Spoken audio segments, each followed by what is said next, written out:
En Presencia Universitaria, la entrevista. Un punto de encuentro para el análisis y la reflexión.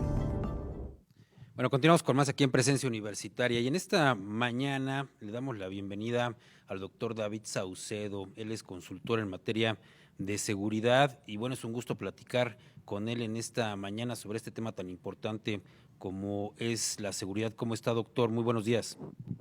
¿Qué tal? Muy buenos días, un placer estar con ustedes en su programa, gracias. Doctor, justamente teníamos la inquietud de platicar con usted por el tema de lo que estamos viviendo en Querétaro, una degradación en el tema de la seguridad, en donde pues la autoridad local culpa que prácticamente todo lo que estamos viendo en Querétaro proviene de otros estados. Bueno, queremos que usted nos diera su análisis sobre lo que estamos viviendo hoy en Querétaro, con este crecimiento en los niveles de violencia y con hechos cada vez de mayor impacto. Doctor, ¿cuál es su punto de vista de lo que sucede en estos momentos en la región de Querétaro? Bueno, lamentablemente la perspectiva de la autoridad es la misma que han tenido en su momento otros gobiernos estatales que atraviesan por una alta violencia homicida. La primera reacción de la autoridad es responsabilizar a otras instancias de gobierno a nivel federal o bien responsabilizar organizaciones criminales de otras entidades de los eventos de alto impacto o del incremento de la incidencia delictiva en alguna región en particular. Esta narrativa termina siendo falsa porque aunque en efecto sí hay organizaciones criminales foráneas que están arribando a Querétaro, esto no es nuevo. La presencia de grupos criminales en el estado de Querétaro pues ya data de hace algunos años. Lo que ocurrió en Querétaro, al igual que en otras entidades del país, es que hubo una paz narca, es decir, los distintos grupos criminales que tenían alguna rebanada de pastel en el portafolio de actividades criminales que se presenta en la entidad, tenían pequeños feudos. Había organizaciones criminales como el Cártel de Santa Rosa de Lima, la familia michoacana, huachicoleros en San Juan del Río, que tenían algo así como pequeños feudos. Tenían zonas, regiones que cada uno usufructuaba de manera criminal, pero sin atacarse unos a otros. La nota que hace diferencia es una presencia cada vez más intensa de células del Cártel Jalisco que están tratando de invadir Querétaro y una rivalidad entre distintos grupos de mafias dedicadas a la extracción de combustible de los ductos de Pemex que está generando conflictos. Durante muchos años los gobiernos de Querétaro se preciaron de decir que contaban con una policía honesta, competente, que estaba combatiendo el crimen organizado. Esto no es así. En realidad la paz queretana se debía a una serie de acuerdos en el bajo mundo criminal y dichos acuerdos están llegando a su fin. Doctor, quisiese entender, se le conoce como los mensajes entre líneas. ¿A dónde quiero llegar? La aparición de estos 9 cuerpos, la forma en la que aparecen es porque alguien quiere que la ciudadanía y que la autoridad los vea. El crimen organizado me parece que así opera. Si quiere que los cuerpos desaparezcan, simple y sencillamente los desaparece. Pero en la forma en la que fueron encontrados es porque a alguien le interesa mandar un mensaje en la forma en la que sea. Me parece que así se conduce el crimen organizado. ¿Es cierta esta reflexión que estoy generando, doctor? Sí, por supuesto. De hecho, ya en Querétaro tenemos una curva ascendente en materia de homicidio doloso. Ya ha habido varios eventos de alto impacto de manera previa. Quizá este es el que ha alcanzado mayor nivel de notoriedad mediática. Pero en gran parte los homicidios que se cometen en el estado de Querétaro, aunque se cometen en Querétaro, los cuerpos son depositados en el vecino estado de Guanajuato. Eso con el objeto de que en el estado de Querétaro no aparezca esta contabilización de homicidios de personas que son blanco de ataques del crimen organizado y que con el objeto de no calentar la plaza, tal y como se dice en el argot criminal, no se genere una reacción mediática, una reacción por parte de las autoridades. Por supuesto que coincido plenamente con tu apreciación. En efecto, hay un intento del crimen organizado de mandar un mensaje, quizá no sea directamente a la opinión pública, sino a otros grupos de narcotráfico rivales.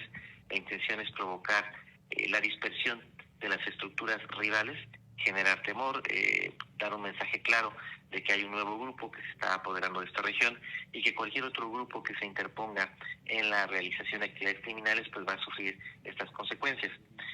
Lo relevante de este caso sería, por supuesto, la identificación no solo de los autores materiales de esta masacre, sino también de los jefes de plaza que dieron la orden para que ocurriera este multihomicidio.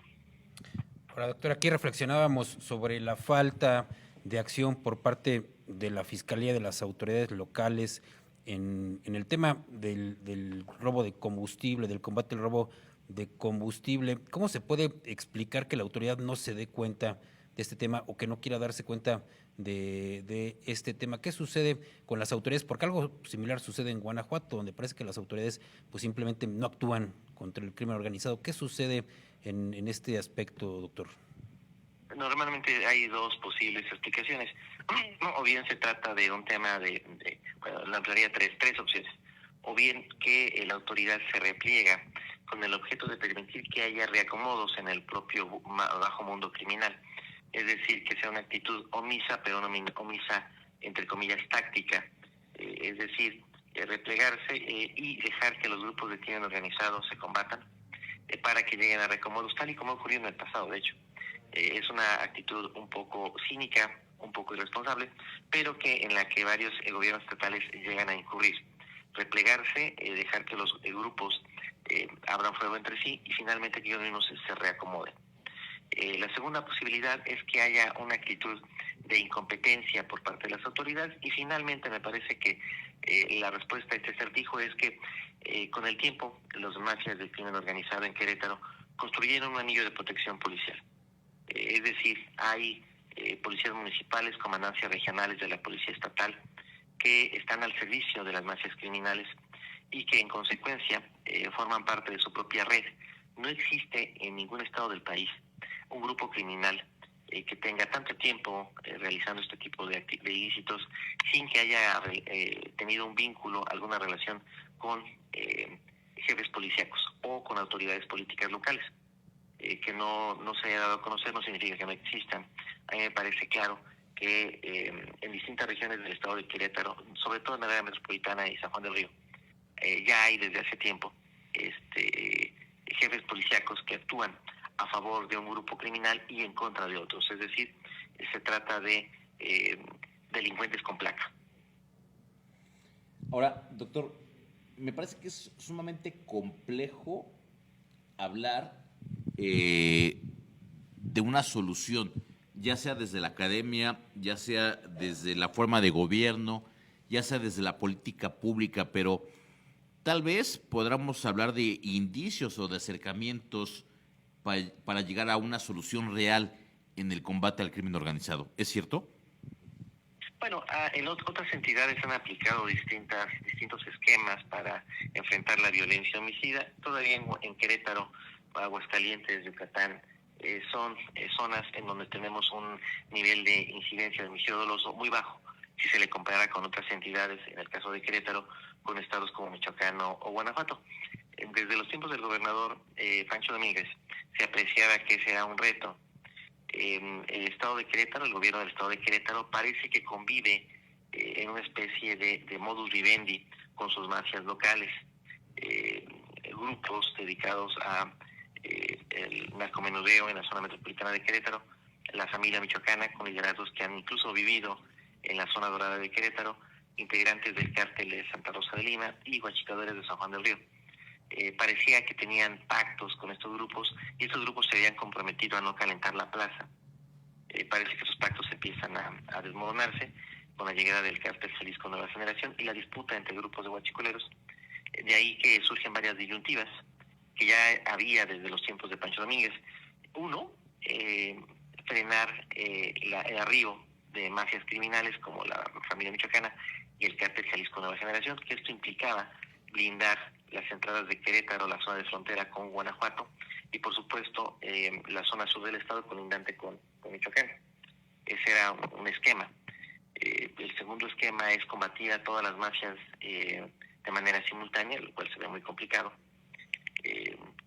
La tercera posibilidad era establecer algún tipo de alianza regional con el apoyo del gobierno federal, para combatir de manera conjunta a las mafias criminales, sobre todo de Guanajuato. Ese esquema se intentó, hubo reuniones constantes entre el presidente Enrique Peña Nieto en su momento y los gobernadores de Querétaro y Michoacán.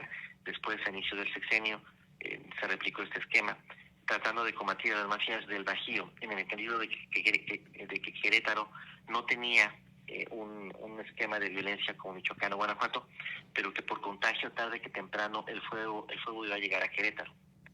El gobernador de aquel entonces, Pancho Domínguez, y entiendo que el actual, José Antonio González Curi, decidieron no participar en este esquema de defensa regional, pensando que Querétaro seguiría siendo un oasis de paz. Parece que no funcionó y que poco a poco estamos transitando a lo que por mucho tiempo se trató de evitar. Pues bueno, doctor, le agradecemos mucho por su tiempo, muy interesante las reflexiones y esclarecedoras sobre todo de lo que sucede aquí en Querétaro. Le agradecemos mucho por atendernos, por su tiempo y esperamos poderlo tener en otra ocasión, doctor. Muchas gracias. Claro, con todo gusto. Para mí es un placer. Saludos. Gracias al doctor David Saucedo, quien es justamente especialista en este tema, consultor en el tema de seguridad. Continuamos con más aquí en Presencia Universitaria.